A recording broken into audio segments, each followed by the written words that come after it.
Huwag mong papakialaman ang buhay ko, ha? Saka huwag mo ako tatawaging anak dahil matagal ka nang walang anak! David, ano ba pwede kong gawin para lang mapatawad mo ako? Ha? Gusto mo ako saktan? Sige, saktan mo ako, tatanggapin ko! Saktan mo ako, David! Saktan mo ako! Ang dapat sa'yo, mamatay katulad ng pagkamatay ni Mama! Mamatay ka na! Mamatay ka na! Mamatay ka na! Pwede ba? Tama na! Umalis ka na lang!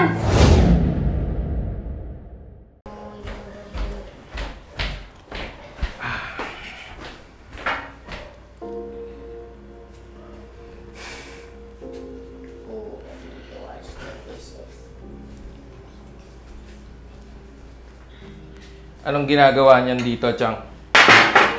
David, respeto naman sa ama mo. Ama? Wala na akong ama. Patay na. Huwag ka naman magsalita ng ganyan, David. Huwag kang makialam dito, Alice. Makita kayo doon.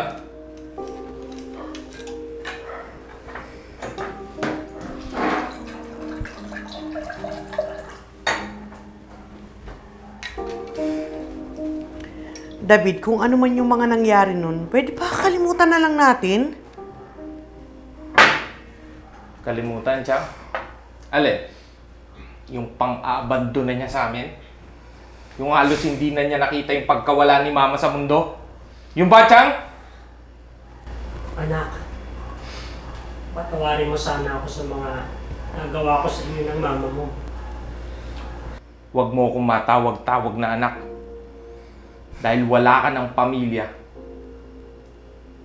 Simula nung iniwan mo kami ni Mama. David, tama na. Pwede ba, para na lang sa akin, tanggapin mo ang ama mo? Tandaan mo, kung hindi dahil sa akin, hindi ka makakatapos ng pag-aaral at makakakuha ng maayos sa trabaho. Ano to, Chang? Sumbatan? Hindi. Pero gusto ko lang naman na ako ang masunod dito.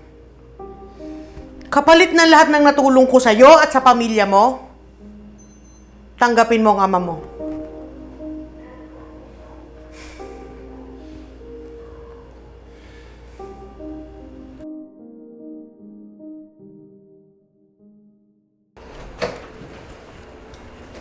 Ano yan? Pagkain para sa papa mo. Naglit lang.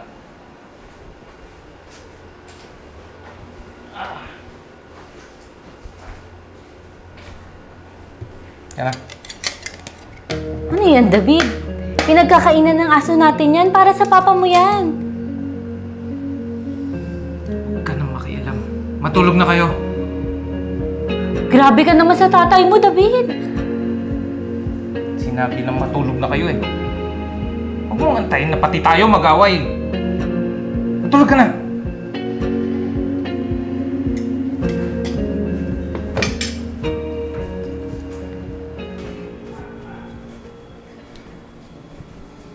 Oh.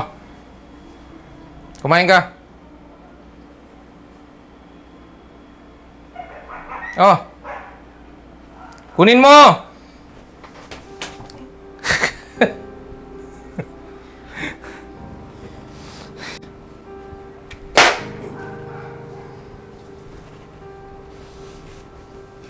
Kainin mo yan. Niluto ng asawa ko yan.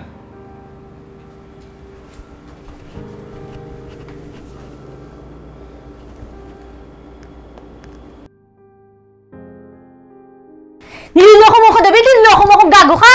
Ano namang pinagsasabi mo, Alice? Tinutoyo ka na naman, ah! Huwag mo akong tinatarantado. Kitang-kita ko. May kalandian ka sa messenger. Pinagsasabi mo? Oh, ayan oh.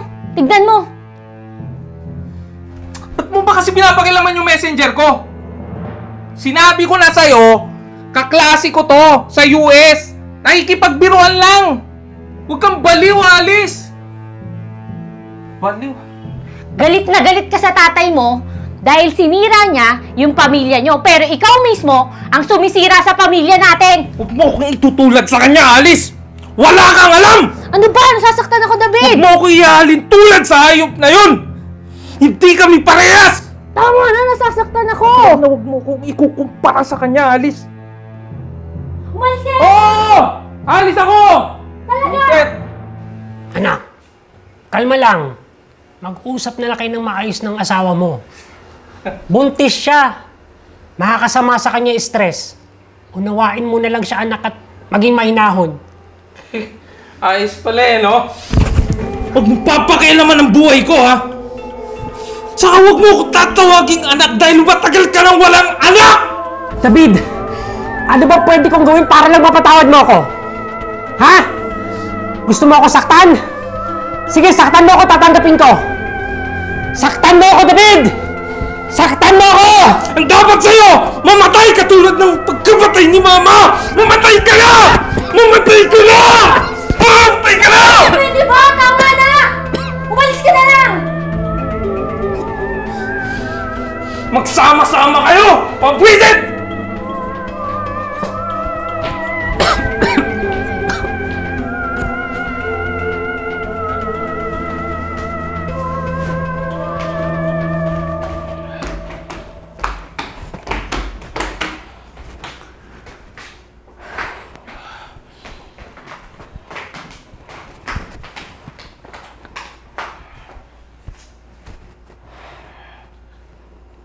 Nakapag-desisyon na ako, David.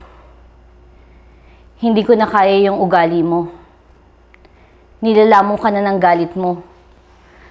At hindi mo namamalayan dahil dyan sa galit mo, pati sarili mong pamilya nasisira mo na. Nire-respeto pa rin kita bilang asawa ko. At bilang tatay ni Adam. Kaya, ayokong makita ng anak mo kung paano mo tratuhin yung ama mo. At ayokong dumating yung panahon na gawin naman sa'yo yung ng anak mo yung ginagawa mo sa ama mo. Tara na.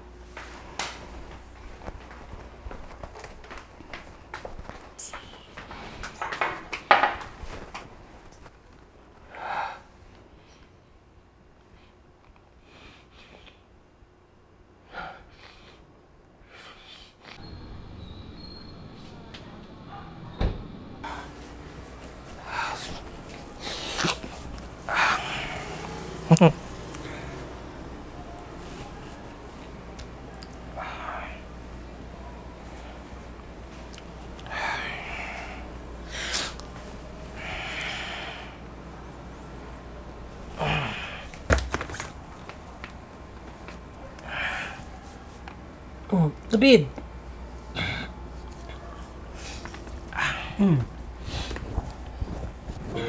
Asan loob mong bumalik pa eh, no? Saan mo kinukuha yung kapal na mukha mo? Ano? Paano kung patayin na lang kita dito? Ano? Baldado ka na, wala ka nang magagawa. Ano sinasabi mo?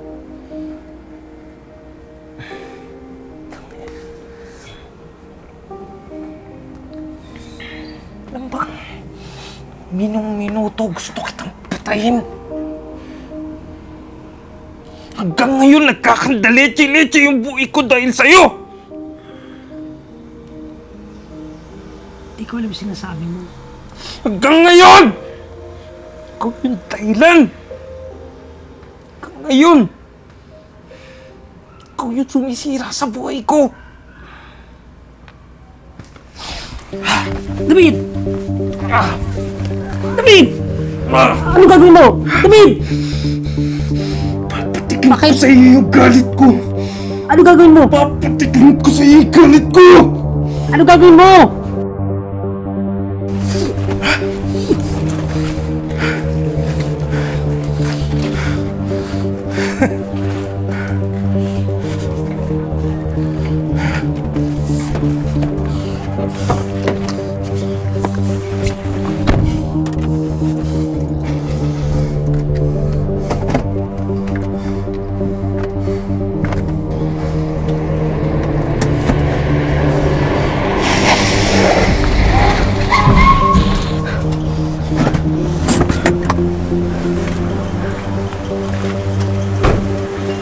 Huwag kang makialam, Chang!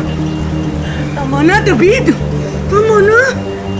Hindi deserve ng ama mo ang ganitong trato.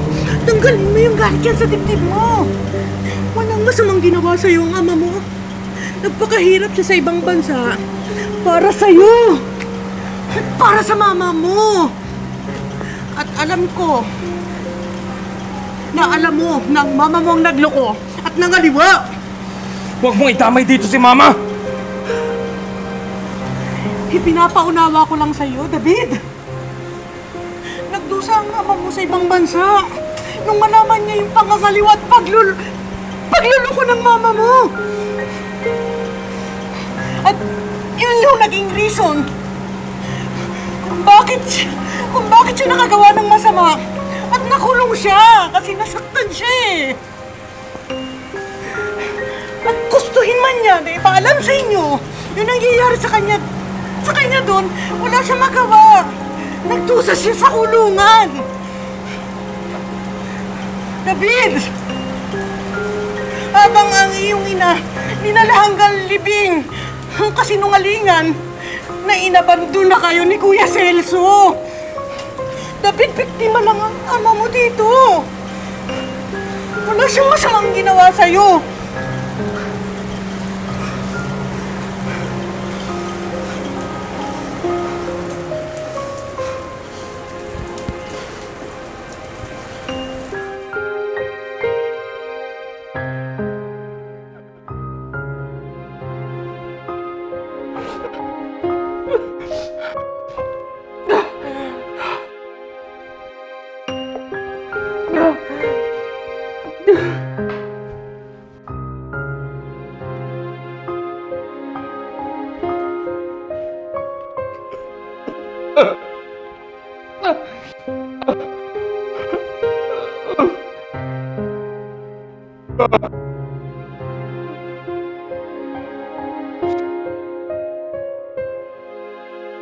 Alice, mag-usap tayo.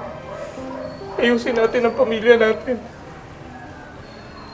Alice, ayoko masira yung pamilya natin. Ayoko masira yung sarili kong pamilya. Ayoko matulad sa akin yung anak ko na malayo sa ama niya at pahinanakit. Alice, sana mapatawad mo ako, Alice. Patawarin mo ako sa ginagawa ko, Alice. David, una pa lang, sinabi ko na sa'yo, ayusin mo muna yung sarili mo. Ayusin mo yung sa inyo ng ama mo para mawala yung bigat dyan sa dibdib mo. Bigat na nagiging dahilan kung bakit ka nagiging ganyan, bakit ka nagiging masama. At kapag naayos mo na yan, tsaka mo kami balikan at ayusin natin ang pamilya natin.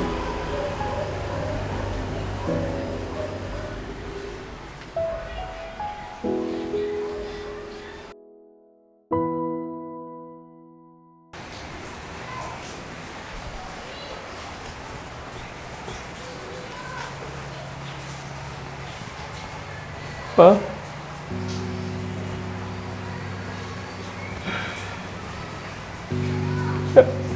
Pa, I'm sorry.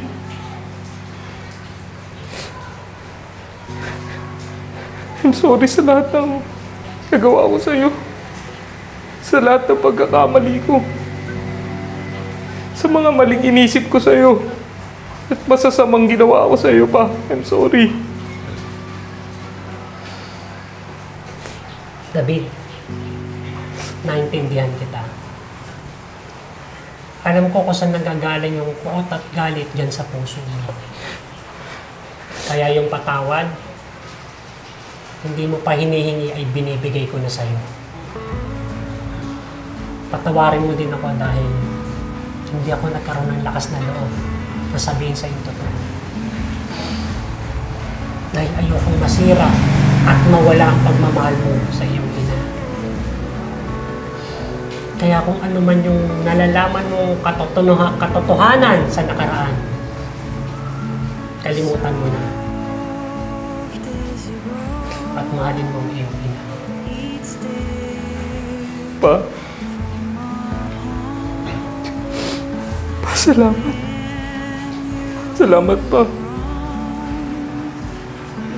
David, maging mabuti kang ama sa iyong pamilya. Hanggat kasama mo sila, iparamdam mo na mahal mo sila. Huwag mo sayangin yung pagkakataon. Masarap maging ama sa piling ng iyong pamilya. Masarap maging ama.